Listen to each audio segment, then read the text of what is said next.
नमस्कार, सरल टॉक में आप सभी का स्वागत है। आपके साथ मैं हूं गिरिराज शर्मा। आप 10 मिनट के लिए अंदर चले जाएंगे, फिर वापस नहीं आ पाएंगे। कैसे होगा अनलॉक? ये कहना था। व्यापम की भर्ती परीक्षा जो हो रही है पुलिस भर्ती की, उसमें परीक्षा केंद्र पर एक अभ्यर्थी सरदार मंडलोई से कहा गया। सरदार मंडलोई की एक कहानी आपको अचरज में डाल देगी जो उनके साथ हुआ है। जी हाँ, कुछ अजीबोगरीब घटना हुई वहां पर जिस तरीके से, इसीलिए हमने सोचा कि क्यों ना सरदार मंडलोई से बात की जाए। उन्हीं से जानेंगे कि आखिर परीक्षा केंद्र पर क्या हो गया सरदार मंडलोई के साथ और परीक्षा से वंचित कर दिया गया। आखिर कौन होगा इसका जिम्मेदार? सबसे बड़ी बात यह है, आज चर्चा की शुरुआत करें उससे सभी से एक अपील है कि समाज को सब्सक्राइब कीजिए और इसे सोशल मीडिया के हर प्लेटफॉर्म पर शेयर कीजिए। सरदार जी, बहुत बहुत स्वागत है सरल टॉक में। सबसे पहले तो आप ये बताएं कि जब आप किस परीक्षा केंद्र पर गए, किस शहर में गए?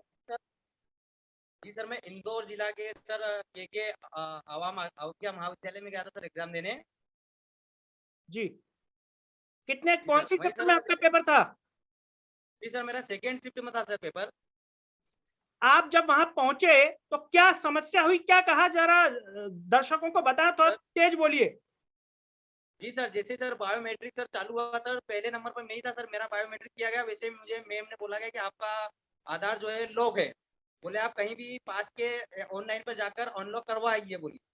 तो मैंने कहा मैम आप आपके यहीं से कर दीजिए। तो उन्होंने मुझे बताया कि बोले यहाँ हमें अलाउ नहीं है, मतलब हमें मना किया गया। बोले किसी का भी अनलॉक या लॉक करने का मतलब यहाँ सिस्टम मना किया गया हमको। तो मैम ने मुझे बोला आप पास के किसी ऑनलाइन पे जाके करवा के आज जल्दी आ जाइए बोली। तो मैंने ठीक है, मैं पास के ऑनलाइन पे गया और जाके जल्दी से मतलब अनलॉक करवा के आ गया। उसके बाद मैंने बोला कि मुझे अंदर जाने दो। तो बोले नहीं, बोले ये सिर्फ बोले 10 मिनट की प्रक्रिया होती, बोले आपको अंदर नहीं जाने दिया जाएगा। बोले आप अंदर चले गए तो वापस कैसे बाहर आओगे? जी, अंदर चले गए तो वापस कैसे बाहर आओगे, ये कहना था। उसके बाद क्या हुआ जरा बताइए, क्या आप वहां रुके रहे? आपने उनसे कुछ कहा नहीं इसको लेकर के? जी सर, मैंने उन्होंने काफी मजाक मारी की सर। उन्होंने सर मेरी एक नहीं चलने दी। उन्होंने बोला सिर्फ ये बोले 10 मिनट के लिए अनलॉक होता है बोले, उसके बाद वापस लॉक हो जाता है बोले। तो मैंने बोला उनको सर ये सिर्फ ये प्रक्रिया सर, फिर ये तो हमेशा अगर मुझे 10 दिन पहले भी पता चल जाती उसके बाद भी मेरा तो सर आधार लॉक ही रहता। मैं जी, तो इसका उन्होंने क्या जवाब दिया? कहा नहीं इसका क्या समाधान है? क्या उन्होंने कुछ बोला कि इसका ये समाधान है?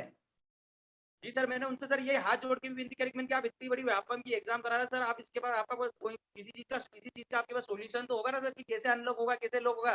चलो ठीक है, मैं नहीं एग्जाम दे रहा, पर दूसरे को अगर पता चल गया वो कैसे करेगा इसको फिर? तो तो क्या उन्होंने कहा मुझे उन्होंने? बोला कि उन्होंने बोला बोले ये समस्या बोले हमारी नहीं, बोले आप चाहो तो बोले पीएबी में शिकायत कर दो या कुछ भी करो, बाकी मतलब आपका नहीं हो पाएगा, आपको हम अंदर नहीं जाने दे सकते बोले। और मुझे उन्होंने बोला वो मोबाइल उनके मोबाइल में दिखाया, बोले कि हमें ये व्यापम का निर्देश है बोले। नहीं आपने ये पूछा किससे शिकायत करें? आईसीपी केसरी से करें कि शिवराज जी से करें कि व्यापम की बिल्डिंग से करें कि बाहर गार्डन से करें, किससे करें? उनके एक सीनियर थे, उन्होंने मुझे बोला बोले आप पीबीए में शिकायत कर दीजिए बोले, या फिर आधार केंद्र पर फोन लगा के पूछिए कि बोले ये अनलॉक कैसे होगा। अच्छा, और बोले आप यहाँ हाँ क्यों सर। बैठे हुए हैं? ये आपने कुछ कहा कि आप क्यों फिर यहाँ पर, आप काय के दर्शन के लिए आए हैं? सर वही सर, मैंने सर उनसे थोड़ा थोड़ा सर तेज आवाज में बात की कि मैंने कि आप यहाँ इतनी बड़ी मतलब वैकेंसी एग्जाम करवा रहा था, आप यहाँ पे मतलब सारी सुविधा करके रखे ना। तो बोले आप यहाँ पे दादागिरी मत दिखाओ, बोले यहाँ पे कुछ वो नहीं हो सकता, बोले किसी की दादागिरी नहीं चलेगी।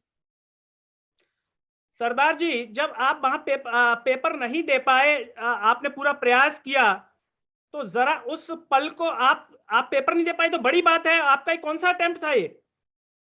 सर ये मेरा तीसरा अटेम्प्ट था सर। तीसरा अटेम्प्ट आप दे नहीं पाए, 4 साल के बाद ये भर्ती आई है। जी सर, सर मैं 2016 में सर मेरा हो गया था सर, मैं मेडिकल में बाहर हो गया था। और 2017 में सर मैं मेरिट से बाहर हुआ था सर। इस बार सर मैंने काफी मेहनत की थी, ऐसी 3 या 4 महीने से मैं सर एग्जाम की तैयारी कर रहा था सर।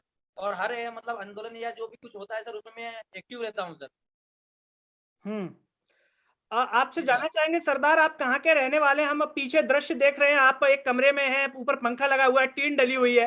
ये इसलिए पूछ रहे हैं कि जरा सर इस स्थिति से अधिकारी अवगत हो कि बच्चे किस स्थिति में तैयारी कर रहे हैं और फिर ऐसे में परीक्षा केंद्र से बाहर किया जाना। जी सर, मैं सर इंदौर जिले के सर बिचौली मर्दाना में रहता हूँ सर। जी, आप वहाँ किराए और से एक रहते हैं? छोटे खुद का मकान है ये आपका? किराए से रहता हूँ सर, छोटे से रूम में सर मैं। किराए से रहते हैं आप? जी सर। सर उसमें ही सर वो सर मकान मालिक का बहुत सारा सामान पड़ा है सर, आप देख रहे हैं सर पीछे। उसमें ही सर मैं अपना गुजारा बसारा कर रहा हूँ सर, बाकी सब सारा सर मकान मालिक का ही सामान पड़ा हुआ है सर। और आप यहाँ विशेष रूप से पुलिस भर्ती की तैयारी के लिए रुके हुए हैं? जी सर, मैं पुलिस की वैकेंसी की तैयारी कर रहा हूँ सर।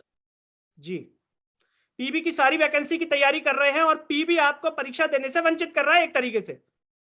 जी सर। सरदार जी, वहां पर आप थे तो आप ही की तरह कोई और भी लोग थे जो बाहर हुए या केवल आपके साथ ऐसा उस केंद्र पर हुआ उस शिफ्ट में? सर वहाँ पर सर पहला नंबर सर मेरा ही था सर, मैं तो एकदम घबरा गया सर। उसके बाद मेरे मतलब ऑन लोग या लोग के वो करवाने के मतलब इधर उधर दौड़ने लगा सर मैं। बाकी मैंने ऑनलाइन पे जैसे गया वहाँ बोला तो वो ऑनलाइन वाले ने बोला मुझे कि बोले अभी तो और भी बच्चे आएंगे, बोले नहीं अभी बोले आप पहले आए और भी बच्चे आएंगे, बोले नहीं बोले यहाँ ये हर बार परेशानी करते। मैंने कि सर ये उन्होंने मुझे बोला ये 10 मिनट का टाइम दिखा रहा, बोले सिर्फ 10 मिनट के लिए तुम्हारा अनलॉक हुआ है। तो उसने मुझे बोला कि बोले भैया ये सिर्फ 10 मिनट का जो टाइम दिखा रहा है मैसेज में, बोले इससे आप 10 मिनट के अंदर आपके जो आधार कार्ड होता है उसमें आप कुछ भी ट्रांजेक्शन करवा सकते हो, बोले 10 मिनट का वो टाइम है बोले। मैंने यही बात जाके वो अधिकारी को भी बोली मगर उसने मेरी एक नहीं सुनी और मुझे बाहर कर दिया। हम्म। क्या आपने सरदार इसके लिए किसी को अभी शिकायत की है, पीबी में फोन पर बात की हो, किसी अधिकारी से बात की हो कि भाई मेरे साथ ये समस्या हुई है, मेरी कोई गलती नहीं है तो मैं पेपर कैसे दूंगा? सर मैंने व्यापम में फोन लगाया था सर, मगर सर वहाँ से वो फोन ही बना रहा, मतलब सर इंगेज ही मार रहा, लग ही नहीं रहा सर व्यापम। मैंने शिकायत के लिए फोन लगाया सर, वहीं से मुझे बोला गया कि आप व्यापम में शिकायत किया, तो मैंने सर जस्ट वहीं से व्यापम में फोन लगाया सर। मेरे एडमिट कार्ड पे सर व्यापम के नंबर थे, मैंने वहीं फोन लगाया सर, फोन ही नहीं लगा सर, इंगेज मार रहा है फोन। अच्छा, आपने कितनी बार प्रयास किया, कितनी बार ट्राई किया होगा लगभग? सर मैंने 3 से 4 बार ट्राई किया सर व्यापम को सर। जी, तो आपने लैंडलाइन उसके बाद नंबर पर या मोबाइल नंबर पर किसी के ट्राई किया? सर वो लैंडलाइन नंबर है सर उसके जो ऑफिस के हैं सर, उस पे सर। जी, तो क्या वहां अधिकारी का कोई मोबाइल नंबर भी आप लोगों को ऐसे दिया जाता है या वेबसाइट पर रहता है क्या कि जिससे मोबाइल से भी आप उनसे संपर्क साध सकें? नहीं सर ऐसा तो सर उसमें सिर्फ टेलीफोन नंबर ही दे रखा सर एडमिट कार्ड पे में। जी, आपने उस पर जी लगाया सर, तो आपकी बात नहीं हुई? नहीं हुई सर, इंगेज ही मार रहा सर, लग ही नहीं रहा, फोन ही नहीं लग रहा सर। सरदार जी, अब आप क्या उम्मीद लगाए हुए हैं, आपके साथ जो घटना हुई है तो आप क्या उम्मीद जी लगाए सर। हुए हैं व्यापम से, सरकार से कि क्या होना चाहिए? सर यही होना चाहिए कि सर जिनका बायोमेट्रिक नहीं हो सर उनका एग्जाम होना चाहिए सर। मैं तो सर अनलॉक करवा के आया उसके बाद मेरी एग्जाम नहीं हुई सर। अगर मेरा लॉक होता और मुझे बाहर कर दिया वहां तक, मुझे मुझे भी वो मुझे भी इस चीज का वो नहीं होता कि मेरा अनलॉक था। मैं अनलॉक मतलब मैंने अनलॉक करवा के आ गया, उसके बाद मुझे मतलब अंदर नहीं जाने दिया सर। हम्म।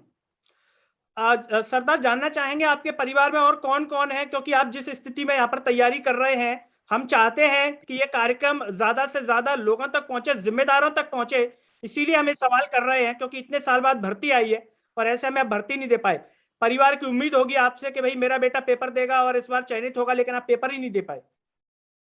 जी सर, मेरे घर में सर मेरे पापा, मेरा बड़ा भाई, मेरी भाभी, मेरी मम्मी और मेरी बहनें सर वो काफी टाइम से सर मेरे से यही उम्मीद लगाए हुए हैं कि सर कि इस बार तो उसका होना ही है। पिछली 2 बार मान लो उसने तैयारी नहीं करी, मगर इस बार तो 4 महीने लगा हुआ है, उसका होना ही है करके मतलब काफी वो खुश थे सर। जब उन्हें पता चला, आपने बताया होगा, आपका पेपर ये कब हुआ है जरा बताइए? जी सर, मेरा कल था 6 फरवरी को सर, सेकेंड शिफ्ट में सर। जब आपने घर पे बात बताई तो क्या कहा घर वालों ने आपसे? सर उनकी प्रतिक्रिया सर, मैंने सिर्फ उन्हें फोन करके बताया सर कि मेरे साथ ऐसा ऐसा हुआ। तो सर उन्होंने उन्होंने मतलब अपने आप को पता नहीं कैसे संभाला और सर उन्होंने मुझे बोला कि तू टेंशन मत ले, बोले इस बार नहीं हुआ तो क्या हुआ, अगली बार होगा। और वो सर उनके ऊपर क्या बीत रही सर वो मैं जानता हूँ सर। उन्होंने मुझे फोन पे इस तरीके से बोला सर कि तू टेंशन मत ले। मेरे को सिर्फ यही उन्होंने सर, जैसे ही मैंने मेरे पापा के फोन लगाया उन्होंने मुझे यही बात बोली सर। सरदार जी, आपके पापा जी क्या करते हैं? जी सर, मजदूरी करती है सर, मकान बनाने का काम करते हैं, मजदूरी करते हैं मकान बनाने का काम करते हैं और आप पुलिस भर्ती की तैयारी कर रहे हैं। सर।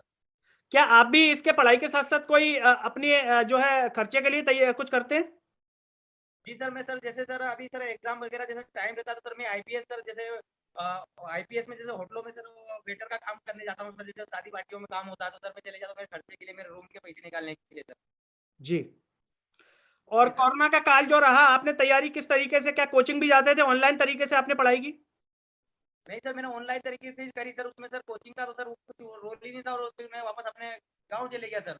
जी, तो आप चलते चलते सरदार जी, क्या आप कहना चाहेंगे सरकार से, व्यापम से कि क्या हो इस प्रकार की समस्या पर?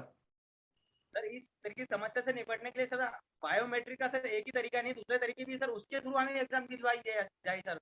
जी। सिर्फ मतलब हमारा अंगूठा फिंगर मतलब हम नहीं आया उसके चक्कर में सर मुझे बाहर कर दिया। तो इसके जरिए दूसरी भी तो प्रोसेस होती है सर बायोमेट्रिक में सर, हमारे आंख होती है, उंगलियां होती है सर, उसके जरिए हमें अंदर किया जाए सर।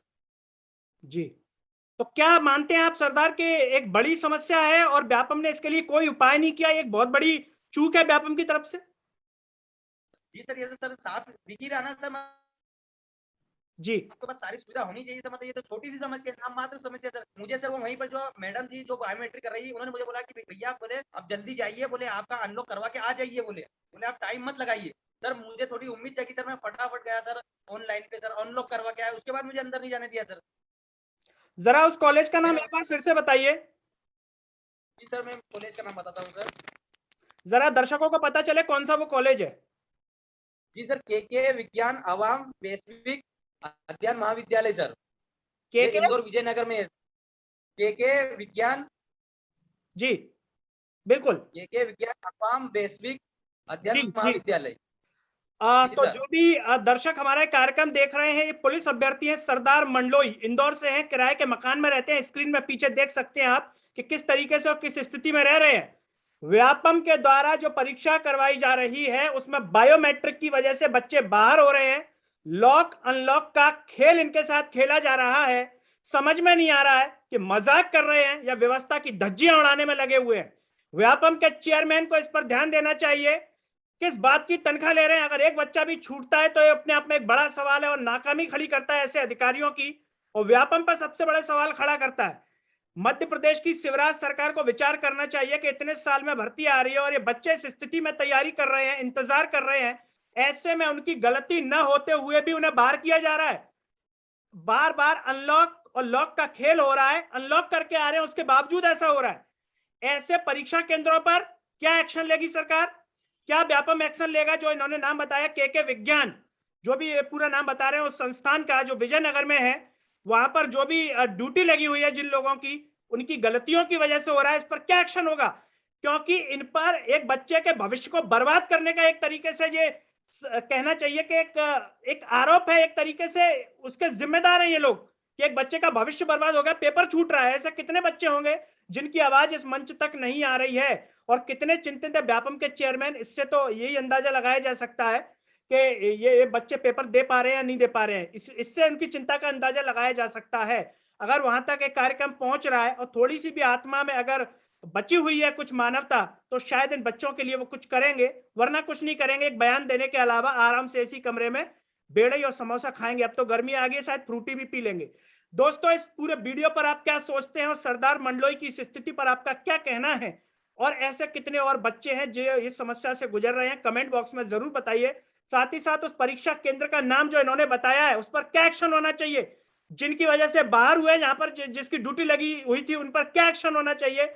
और व्यापम को इसके लिए क्या करना चाहिए? कमेंट बॉक्स में जरूर बताइए। सरल टॉक की आवाज को सब्सक्राइब कीजिए, चैनल को हर जगह शेयर कीजिए, वीडियो को शेयर कीजिए। अगले वीडियो में आपसे फिर होगी मुलाकात। तब तक के लिए मुझे दीजिए इजाजत। नमस्कार।